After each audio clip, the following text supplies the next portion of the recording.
చిత్తూరు జిల్లాలో mango pulp యూనిట్లు ఉన్న వైసీపీ నేతలు పార్టీ అండతో నాటకాలాడుతున్నారని రెవెన్యూ మంత్రి అనగాని సత్యప్రసాద్ ఆరోపించారు. వైసీపీ ప్రభుత్వ హయాంలో మామిడి రైతులకు మద్దతు ధర ఇచ్చారంటూ ఆయన ప్రశ్నించారు. వైసీపీ నేతలు పర్యటనల పేరుతో డ్రామాలాడుతున్నారని మంత్రి అనగాని విమర్శించారు.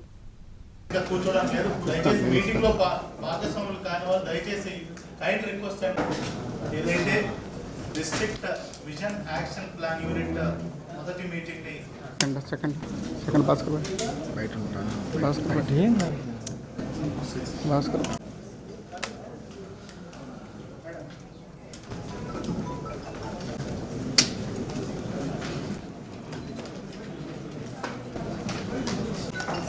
అందరికీ నమస్కారం. ఈరోజు మనం ఇదంతా చేస్తూనే నెక్స్ట్ సార్ అదేవిధంగా మనకి ప్రతి ఒక్క కాన్స్టిట్యుయెన్సీ విజన్ యాక్షన్ ప్లాన్ యూనిట్లో మహిళా యూనివర్సిటీ వీసీ గారు రిజిస్ట్రార్ గారు అందరు కూడా వచ్చినారు సార్. అదేవిధంగా జిల్లాధికారులంతా కూడా మన జిల్లాకి అదృష్టంగా 14 నేషనల్ స్టేట్ యూనివర్సిటీస్ ఉన్నాయి. సో వాళ్ళందరినీ పెంచడం జరుగుతుంది. అదేవిధంగా మొట్టమొదటిసారిగా మన దేశంలోనే ప్రతి ఒక్క మన రాష్ట్రానికి జిల్లాది నియోజకవర్గానికి జీడిపి ఎంత ఉండాలి కూడా ఇక్కడ కూడా డిస్ట్రిక్ట్ విజన్ యాక్షన్ ప్లాన్ 5 ఉన్నారు సార్. వీళ్ళకి కూడా మొన్న పెద్ద ఎత్తున రాష్ట్ర వ్యాప్తంగా విజయవాడలో జరిగినటువంటి కార్యక్రమం జరిగింది. సో దాన్ని మనం ఇప్పుడు కాన్స్టిట్యుయెన్సీ లెవెల్లో అయిపోయింది. వాళ్ళ district vision action plan start sir. చూసుకున్నట్టయితే సార్ మనకి అసలు ఈ సెటప్ పెట్టడానికి ముఖ్యమంత్రి గారు ఈ స్వర్ణాంధ్ర విజన్ 2047లో భాగంగా మినిస్టర్స్ అదేవిధంగా all officers all India service officers అందరూ కూడా అదేవిధంగా అభివృద్ధిలో సంపాదన చూస్తున్నారు కాబట్టి వెల్ఫేర్ మెజర్స్ ఏమేమి తీసుకోవాలనే దాంట్లో కూడా మన జిల్లా ఇన్ఛార్జ్ మంత్రి వర్యులు కూడా సార్ ఆధ్వర్యంలో ఆనరబుల్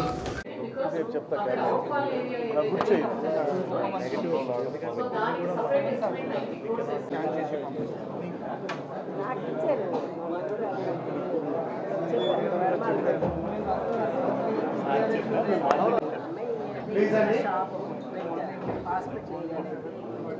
మనం 3 ఇచ్చేసారు.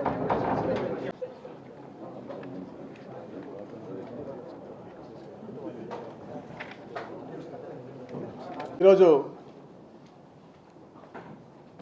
తిరుపతి కలెక్టరేట్లో గ్రీవెన్స్ దాని యొక్క రిడ్రెసల్ గత గ్రీవెన్స్ కదా యొక్క ఏటీఆర్ యాక్షన్ టేకన్ రిపోర్ట్స్ అలాగే వాళ్ళ పబ్లిక్ ఒక పర్సెప్షన్ అన్నీ కూడా చూసుకోవడం. దాని తర్వాత మరి ముఖ్యంగా ఏదైతే గౌరవ ముఖ్యమంత్రి గారు స్వర్ణాంధ్ర 2047 అని చెప్పేసి డిసెంబర్ 13 గత సంవత్సరం లాంచ్ చేశారు. దాని యొక్క district vision action plan unit ఈరోజు ఆ మీటింగ్ ఒకటి ఏర్పాటు చేసుకోవడం జరిగింది. గౌరవ ముఖ్యమంత్రి గారు ఒక విజనరీ లీడర్. ఏదైతే ప్రధానమంత్రి గారు వికసిత్ భారత్ అని చెప్పేసి 2047 పెట్టి మనకి స్వతంత్రం వచ్చిన 100 సంవత్సరాల తర్వాత అంటే ఒక శతాబ్దం తర్వాత ఈ దేశం ఎలా ఉండాలి అగ్రస్థానానికి ఎలా వెళ్ళాలని చెప్పి తపంతో పనిచేస్తూ ఉన్నారో గత పరిపాలకులు చేసిన విధ్వంసాల నుంచి పునర్నిర్మించి మంచి పునాదులు వేసి ఈ రాష్ట్రాన్ని కూడా అగ్రస్థానానికి తీసుకెళ్ళాలి ఈ దేశంలో అని చెప్పేసి ఇక్కడ చంద్రబాబు నాయుడు గారు పవన్ కళ్యాణ్ గారు పెద్ద ఎత్తున ఒక ప్రణాళికతో ఈ కార్యక్రమం చేపట్టారు. ఈ కార్యక్రమం ద్వారా ప్రతి నియోజకవర్గంలో కాన్స్టిట్యున్సీ ప్లాను అక్కడ ఉన్నటువంటి మండలాల్లో మళ్ళీ ఒక మండల ప్లాన్లు ప్రతి ఒక్క సెక్టార్కి కూడా ఒక కోఆర్డినేటర్ని పెట్టి అది అగ్రికల్చర్ సెక్టార్ అవ్వచ్చు లేకపోతే లైఫ్ స్టాక్ అవ్వచ్చు ఆక్వాలా లైఫ్ స్టాక్ అవ్వచ్చు ఇండస్ట్రీ సెక్టార్ అవ్వచ్చు సర్వీస్ సెక్టార్ అవ్వచ్చు ఇట్లా అన్ని సెక్టార్కి కూడా కోఆర్డినేటర్స్ పెట్టి ప్రతి నియోజకవర్గం కూడా జిల్లా స్థాయి అధికారి పెట్టి ఎప్పటికప్పుడు రివ్యూ చేసుకుంటూ వాళ్ళ యొక్క పర్యవేక్షణలో ఈ కార్యక్రమం చేయడం జరుగుతూ ఉంది. ఏదైతే 10 ఇండికేటర్స్ పెట్టుకున్నారో చంద్రబాబు నాయుడు గారు ఎప్పుడు కూడా ఈ రాష్ట్రాన్ని జీరో పావర్టీగా చేయాలి, ఎవరు కూడా బాధల్లో ఉండకూడదు, ఆర్థిక పరిస్థితి మరీ చిన్నాభిన్నంగా ఉండకూడదని చెప్పే లక్ష్యంతో, ఎందుకంటే మీరు చూసాం గతంలో కూడా మహిళా సంఘాలు పెట్టినా లేకపోతే ఇంకా ఇతర స్వయం ఉపాధి కార్యక్రమాలు పెట్టినా అది ఎప్పుడు కూడా తెలుగుదేశం హయాంలో జరిగినటువంటి పరిస్థితి.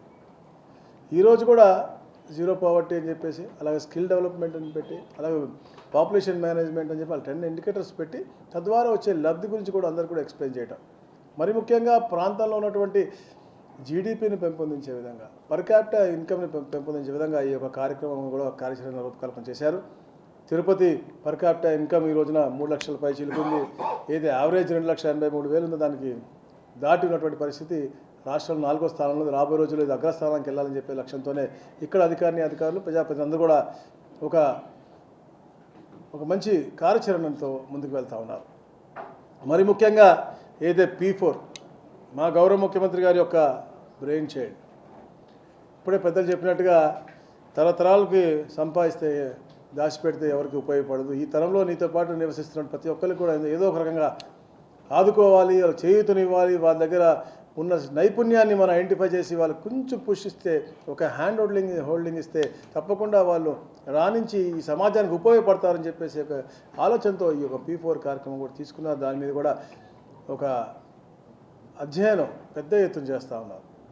ఏదైతే అగ్రస్థానంలో ఉన్నటువంటి 10% ఉన్నారో వాళ్ళని మార్గదర్శులుగా పెట్టుకుని బంగారు కుటుంబాల కింద ఉన్నటువంటి 20% అప్లిఫ్ట్ చేసే విధంగా, ఆర్థికంగా అవ్వచ్చు, చదువు పరంగా అవ్వచ్చు, వారు నివసించే పరిసర ప్రాంతాల పరంగా అవ్వచ్చు, అన్ని రకాల్లో కూడా మెరుగైన జీవన పరిమాణాలు ఇవ్వాలనే లక్ష్యంతోనే ఈ యొక్క కార్యక్రమం చేసుకున్నారు. దీని మీద పెద్ద ఎత్తున, ఎందుకంటే విజన్ అనేది ఇంతకుముందు నేను చెప్పాను 2047. ఆ రోజున విజన్ 2020 అంటే చాలామంది నవ్వారు.